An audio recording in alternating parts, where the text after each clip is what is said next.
Nous sommes souvent tous de grands juges, envers l'autre sans pour autant se demander si réellement c'est une bonne chose à faire. Dans Jean 8, 7.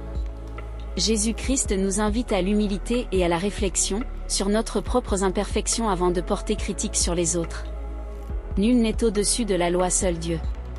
Jacques 4, 11 à 12, nous l'affirme en disant, « Ne médisez pas les uns des autres, frère, celui qui médit d'un frère, ou qui juge son frère, médit contre la loi et juge la loi.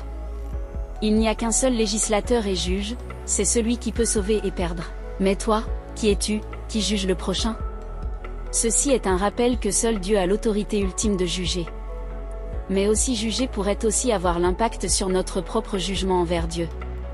Matthieu 7, 1 à 2. Ne jugez point, afin que vous ne soyez point jugés. Car on vous jugera du jugement dont vous jugez, et l'on vous mesurera avec la mesure dont vous mesurez.